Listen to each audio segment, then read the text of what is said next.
Il représente à lui seul l'un des meilleurs palmarès en compétition. Avec ses voitures de légende, ses modèles iconiques, un héritage en endurance et des succès inégalés, Porsche est l'un des plus grands constructeurs du monde. Yo les fans, on se retrouve aujourd'hui pour un tout nouveau format de vidéo. Il était une fois où je retrace l'histoire en compétition des plus grandes marques automobiles. Aujourd'hui, place à Porsche. Bonne vidéo.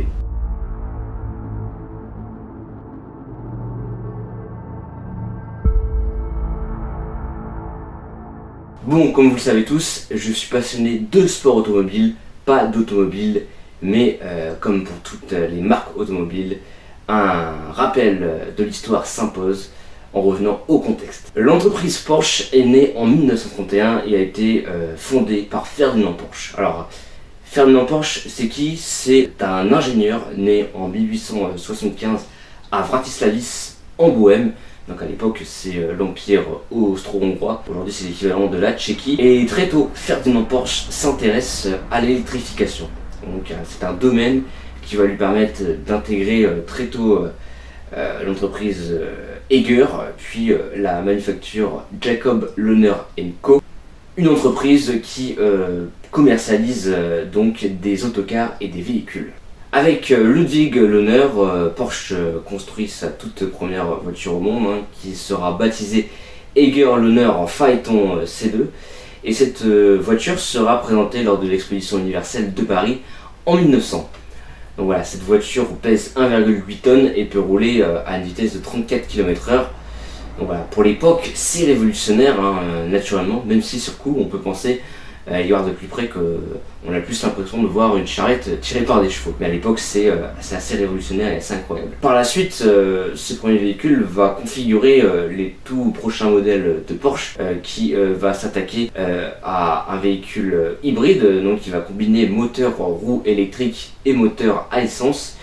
Et à partir de 1902, apparaîtront dans les ateliers de Lohner les tout premiers véhicules hybrides. Et non, l'hybridation ne date pas des années 2010. Puis en 1906, voilà, Ferdinand Porsche, qui avait un petit peu fait le tour de Lohner, décide d'intégrer l'entreprise Daimler. Donc voilà, il va continuer à faire ses armes, il va inspirer les premières Mercedes sur route. Peu avant la Seconde Guerre mondiale, Ferdinand Porsche va s'intéresser un petit peu à ce qui se passe ailleurs. Il va notamment répondre à la commande d'un certain moustachu, je vais donc faire le dessin, un dictateur qui monte de plus en plus en Allemagne, et donc il va travailler à la réalisation de la voiture du peuple, la voiture conçue pour les masses, qui sera baptisée KDF Wagen. Voilà, je réponds évidemment, c'est un produit qui est censé être à destination donc de la population des masses pour un prix évidemment abordable dans une époque où l'Allemagne est en pleine récession.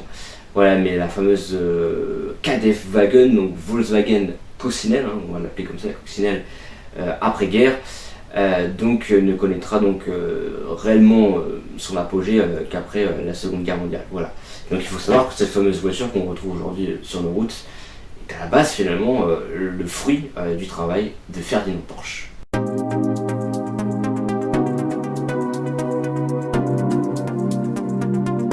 Nous sommes après la Seconde Guerre mondiale, 1948, alors que Ferdinand Porsche a été arrêté et détenu par les autorités françaises pour son rôle dans l'effort de guerre allemand. C'est Ferry Porsche, donc son fils, qui s'appelle également Ferdinand, mais pour son diminutif on l'appellera Ferry, qui va reprendre les affaires de l'entreprise et en 1948 sort des ateliers de Porsche, de cette entreprise familiale, le premier véhicule, le tout premier bolide à s'appeler et à porter le nom de Porsche. Voilà, puisque jusqu'à présent, voilà, Ferdinand Porsche avait travaillé pour plusieurs entreprises différentes, avait lancé son entreprise en 1931, mais toutes les voitures qu'il produisait, qu'il sortait, ne s'appelaient pas Porsche. 1948, voilà, Ferry Porsche révèle la toute première Porsche qui est une 356, la 356, voilà, qui était le premier modèle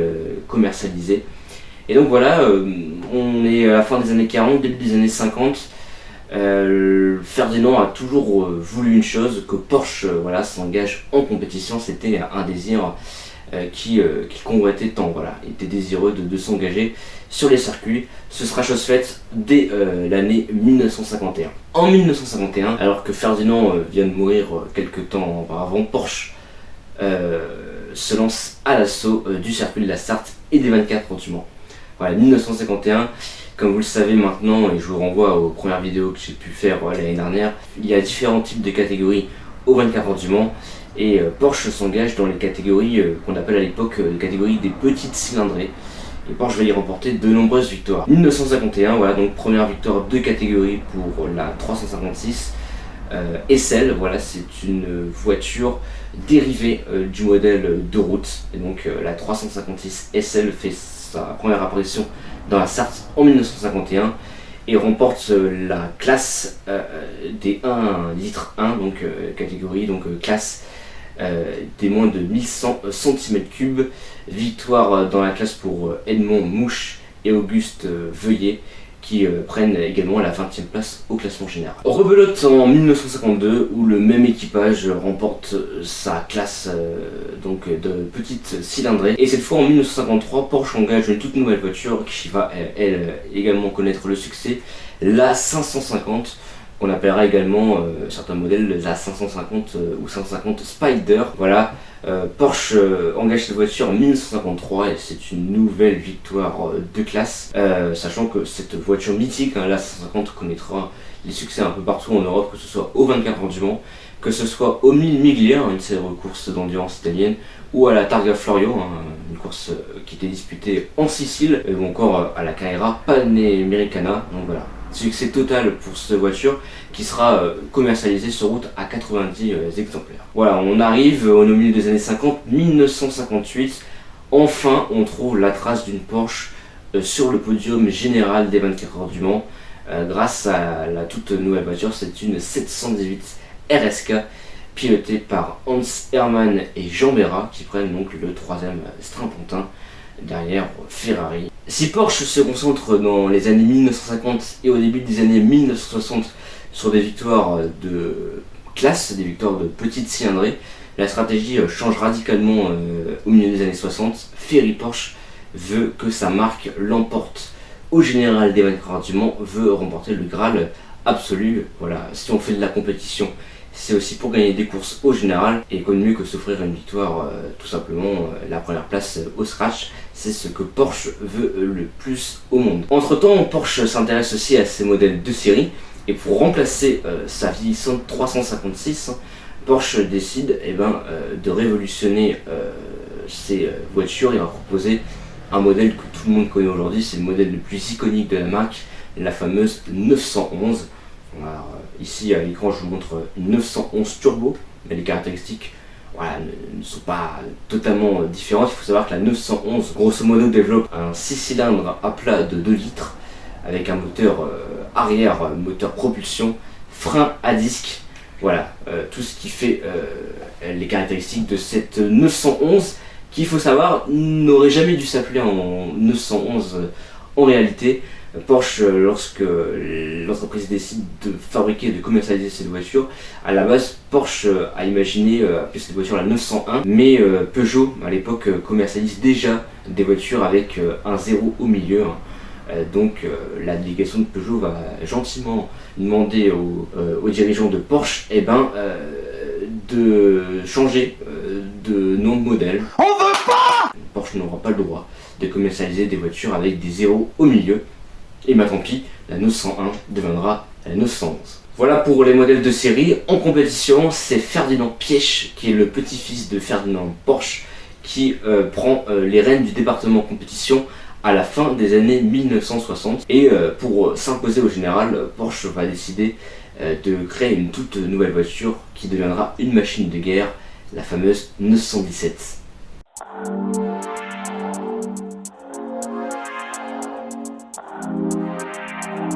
La 917, qui est donc, comme je viens de le dire, une véritable machine de guerre qui va révolutionner Porsche en compétition, qui donc va être lancée en 1969. Voilà, Porsche va faire débuter cette course aux 24 heures du Mans, même si, pour être franc, plusieurs pilotes de renommée comme des Richard Attwood, Hans Herrmann, qui évoluent dans le programme officiel Porsche, sont réticents à prendre le départ avec cette voiture et préfèrent se tourner vers les 908, qui sont des Porsche également engagés en compétition, mais de cylindrée inférieure. Et donc la 917, en fait, c'est une voiture très instable, avec une tenue de route assez compliquée.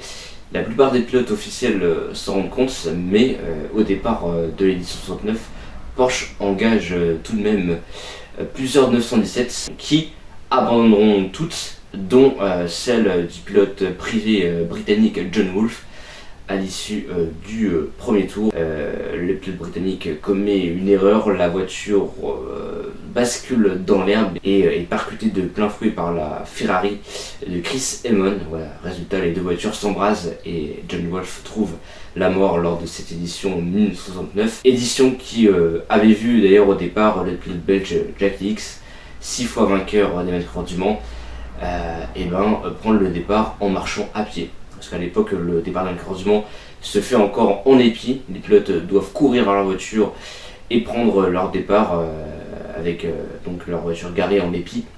Jack Hicks, pour des raisons de sécurité, conteste ce départ absolument dangereux, puisque pour gagner du temps, les pilotes couraient et n'attachaient même pas leur ceinture de sécurité. Et ce qui d'ailleurs aurait pu être la cause du décès de John Wolfe, qui n'aurait pas attaché sa ceinture au premier tour. Voilà pour cette année 69. La Porsche 77 est donc compliquée à conduire, connaît des problèmes de fiabilité, donc pas de succès escompté en 69. Et c'est finalement le 908 qui sera très très proche de la victoire. On aura un dernier tour d'anthologie lors de cette édition tout simplement mythique. Jack Hicks sur sa Ford GT40, parti dernier justement, l'emportera dans l'ultime tour de course face à la Porsche 908 de Hans Herrmann. À la fin, seulement 120 mètres d'écart sépareront Jack Hicks de Hans Herrmann. C'est l'écart tout simplement le plus serré de l'histoire des 24 heures du Mans, si on accepte l'année 1966. Où Ford s'était imposé, mais un petit peu avec des consignes de sécurité. 1970, cette fois on y est, cette fois Porsche décroche la timbale avec Hans Herrmann et Richard Attwood. La 917K est donc sur le toit du monde. Porsche réalise même cette année-là un triplé historique. Voilà, cette voiture que je vais vous montrer ici, la 917K, qui a battu des records de vitesse, ça allait à plus de 300 km/h ces voitures-là. Deuxième victoire de Porsche en 1971 avec la même voiture, la 917K. Cette fois, c'est Jens Van Lennep et Helmut Marko qui l'emporteront et qui établiront d'ailleurs même un record de vitesse là, 5335 km.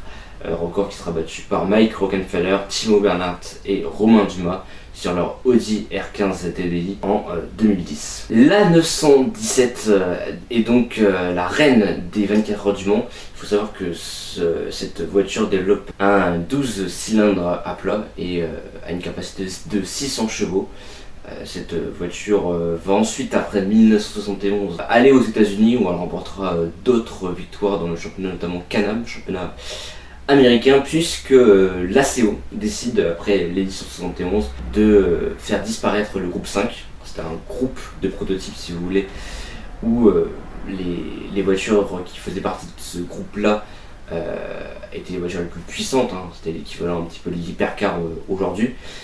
Et finalement, les voitures du groupe 5 et les voitures du groupe 6, une autre catégorie, fusionnent. Voilà. En fait, pour limiter également les puissances une nouvelle fois.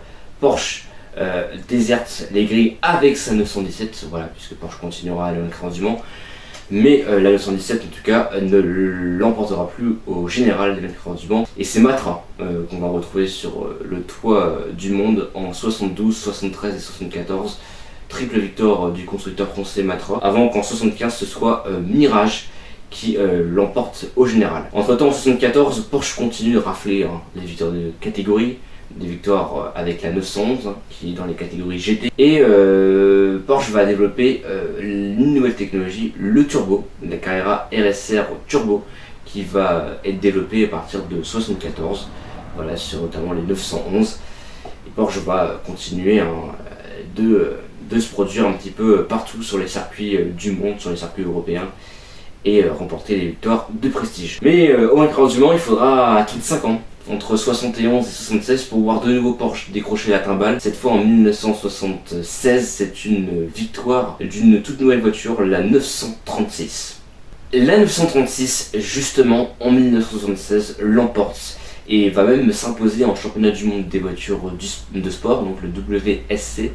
C'est l'ancêtre du WEC tout simplement. Et donc ces voitures vont rafler la plupart des courses du calendrier, dont Le Mans, où Jackie X et Jens Van Lennep l'emportent de nouveau, avant que cette même voiture ne rafle encore la mise en 77 cette fois.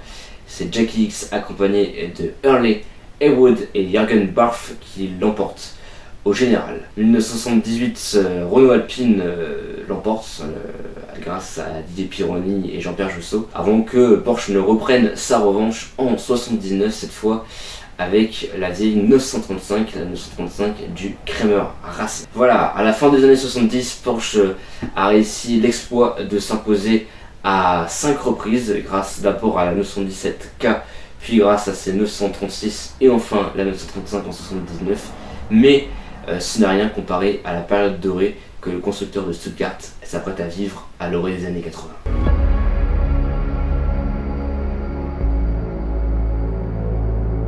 « 1980, c'est le début d'une nouvelle ère avec le début du groupe C. Même si le groupe C va officiellement naître en 1981-1982, les années 80 vont être une période faste d'endurance.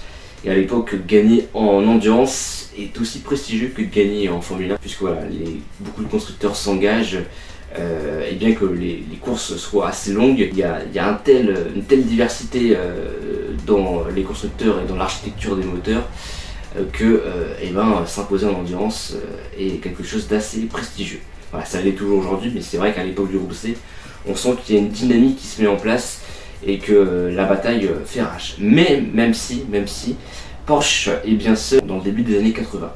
En 1980, Porsche va être battu, et va être sèchement battu par le constructeur et artisanal Rondeau. D'ailleurs, ça méritera sans doute une vidéo. Jean Rondeau, qui est un passionné des vainqueurs du Mans, qui est un pilote automobile qui a déjà fait ses gammes aux vainqueurs du Mans, et qui a décidé à la fin des années 70 de construire sa propre voiture, de l'aligner sur la grille de départ des vainqueurs du Mans, et réussit l'exploit de devancer les Porsche officiels, les 936, qui en 1980 sont en cours de la partie. Et voilà, victoire de Jean Rondeau, du patron pilote à bord d'une Rondeau MS 70. 1981, la 936, cette fois pour Porsche, la vieille 936, va s'imposer une dernière fois en compétition. Victoire en 1981 du duo Jackie X d'Eric Bell. En 1982, Porsche va signer dans la Sarthe un retentissant triplé avec de nouveau le duo infernal Jackie X d'Eric Bell, qui va même permettre à la 956 de remporter à la fin de l'année le championnat du monde des voitures de sport. Mais ce n'est qu'un début dans la Sarthe. Porsche signe un octuplé en 1983 et un septuplé en 1984. C'est assez impressionnant.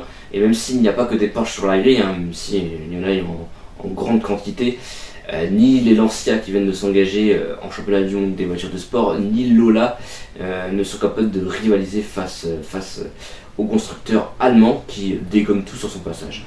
D'ailleurs en 1984, associé à Klaus Ludwig, Henri Pescarolo, dont on a déjà parlé sur la chaîne, l'emporte une quatrième et dernière fois au classement général.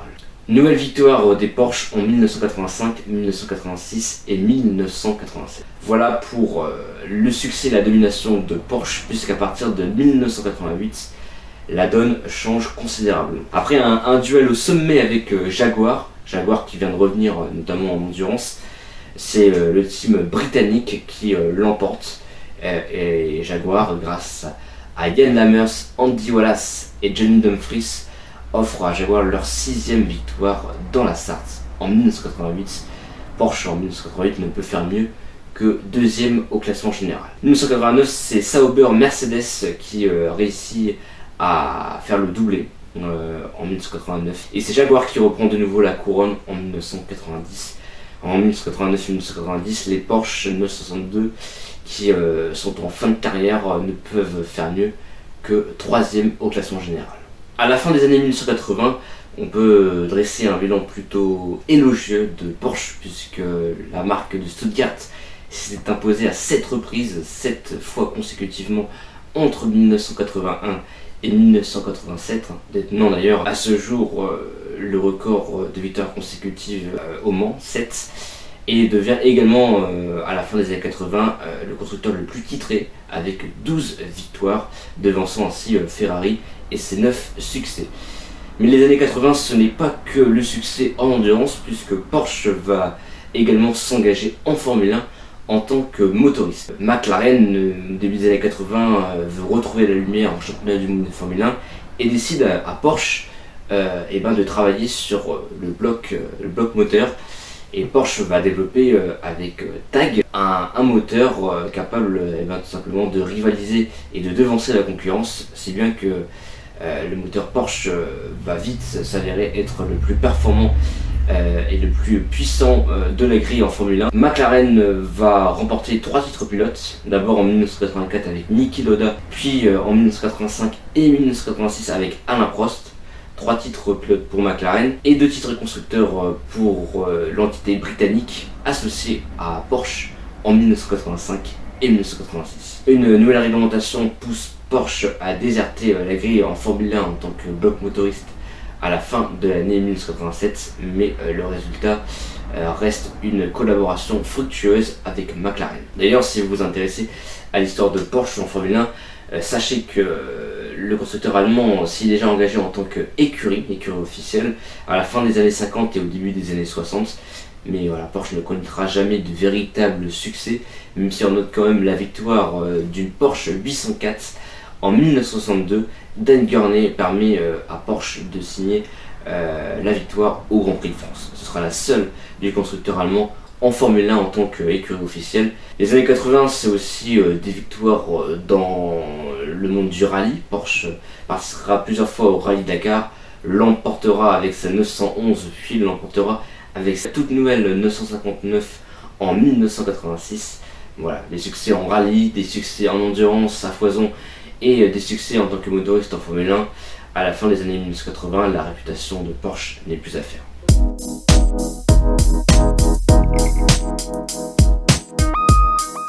Au début des années 90, un vent nouveau souffle. Porsche n'est plus forcément le maître de la discipline et va devoir se reconstruire au même titre que le championnat du monde d'endurance qui va petit à petit s'affaiblir pour disparaître en 1993.